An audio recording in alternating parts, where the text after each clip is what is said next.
Okay, sorry about that. Part 2. This camera has a 30-minute time limit, so sorry. Continuing on with my recommended reading list for the Paris Commune. I think I was just starting to talk about The Insurrectionist by Jules Valles, V-A-L-L-E-S.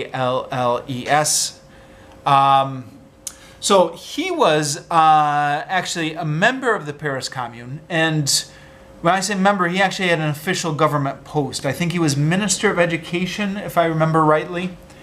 And he somehow managed to escape the massacre at the end of it, and kind of in exile, wrote a 3-volume kind of autobiography about his life.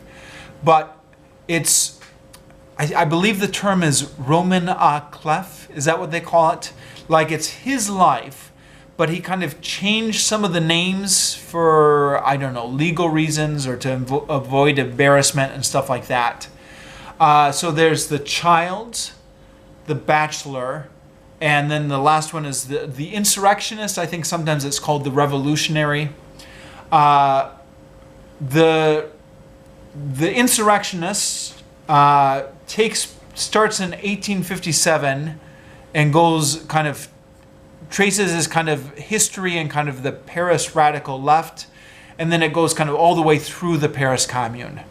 Now he changed his own name in this. I think, again, I'm going to mess up the French. I think he called himself Jacques Ventris or something like that. But it is kind of his life story, even though he's using different names. And when he gets to the parts about the Paris Commune, and kind of the notable political figures in that, he uses people's real names.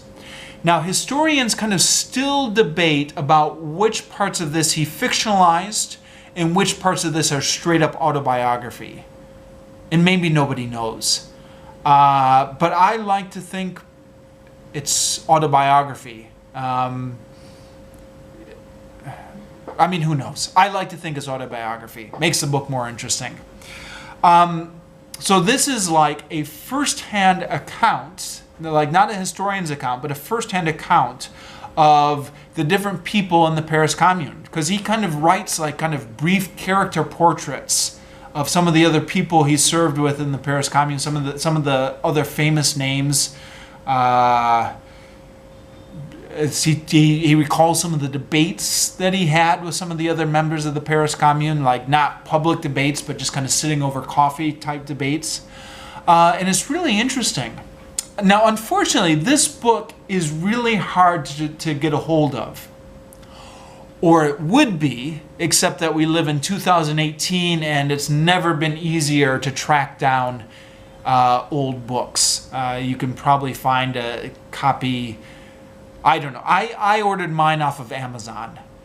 This was about 10 years ago, but I ordered it off of Amazon because you can find all sorts of used books over Amazon. But like, I think the last time it was published in English was in 1971. So the copy I had was from 1971. But I think there are still a few there are still copies out in libraries. You can track them down through interlibrary loan or whatever.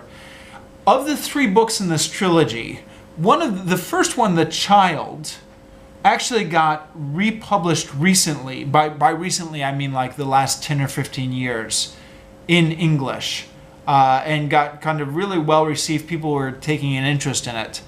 But then they never republished the second 2.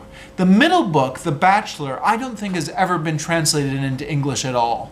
Although, if I'm wrong, let me know. But I used to, back when I was into this stuff, spend a lot of time searching, like trying to find an English copy of it. I don't think it ever got translated into English.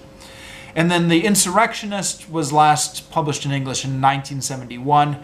Apparently, Jules Valles, even in his native France, kind of undergoes periods of popularity and periods where people forget about him. Like, I think after the Paris Commune, like when he first published these books, he was popular. Then people forgot about them, and then he became really popular again in 1968 with that student revolt in Paris. People were reading his books again. and then people just kind of forgot about him again. I don't know. Now, I've read more books on the Paris Commune. I've read, I don't know, 5 more histories other than this. But these are my favorites. These are the most interesting kind of, and I think these are the ones that kind of help you kind of keep track of these personalities the best. So I'll just kind of leave my recommendations off there. I'll leave a link down below to, I've got a blog post where I list every single book I've ever read on the Paris Commune and give my review of it, if you want to get into more of it. Except, actually, let me just give 2 bonus books, because I'm a huge fan of historical fiction. I know a lot of kind of serious history people don't like historical fiction, but I just love learning history through a novel. So there's 2 of them here. One is The Voice of the People by Jean Vautrin. I think it was originally written in French, but just translated into English. It's kind of like Les Miserables for the Paris Commune.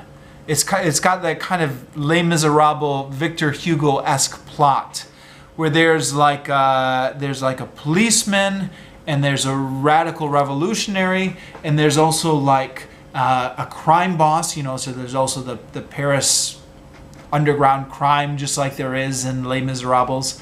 There's a huge romance at the center of it, and it's all taking place during the Paris Commune. There's this, it starts off right at the beginning of the Paris Commune with like the revolution, and it starts off really exciting, and then the middle is a little bit slow, I'll be honest, but then it finishes with a big bang where he has to fight the crime boss. Well, this barricade fighting is going on with the fall of the Paris Commune, and the ending was really good. Middle was a bit slow, but overall I'd recommend it. He mixes in a lot of the historical people from the real Paris Commune in the novel. That's why it's historical fiction.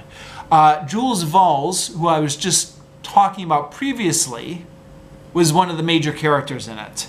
The author must have read Jules Valles' memoirs just like I did, because he put in all these kind of biographical details from Jules Valles' kind of memoirs, added into the historical fiction.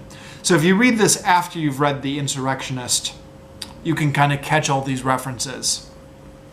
The next one is by an American, so I don't have to worry about the French name here. It's called The Werewolf of Paris by Guy Endore. Hopefully I pronounced that right.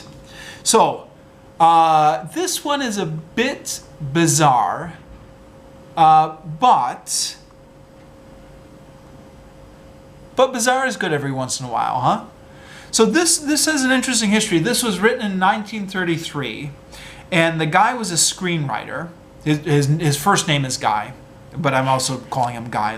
Anyways, Guy was a screenwriter, and I think he worked for Universal, and at one point they had him working on a monster movie, and they wanted to buy the rights to The Werewolf of Paris to make into one of their monster movies, and then he didn't sell them the rights, and they ended up becoming like The Werewolf of London.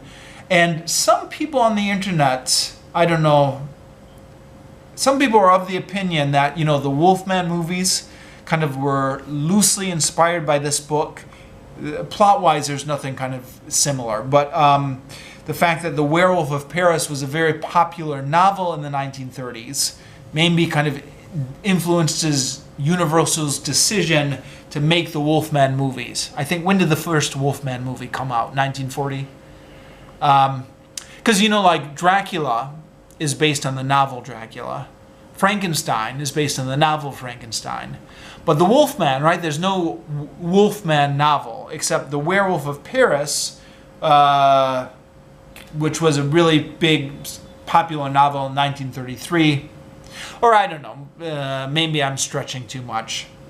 The book actually, plot-wise, is not at all similar to The Wolfman. Anyways, it's a werewolf story that takes place during the Paris Commune. And I know what you're thinking. You're thinking, that sounds stupid. But like, when you read the book, it actually works. Because like, there's so much kind of dark humor during like the siege of Paris, kind of like, you know, people are kind of going hungry and stuff like that. And then during the Paris Commune, like there's so much chaos and kind of bloodshed and stuff like that, that the werewolf murders are able to go undetected. And then at the end of it, I don't want to spoil the end of it, but at the end of it, it all kind of comes around thematically, where kind of the theme of kind of what happened at the Paris Commune is connected with the werewolf killings. Well, worth reading, in my opinion. Okay, I'm gonna stop there, finish there.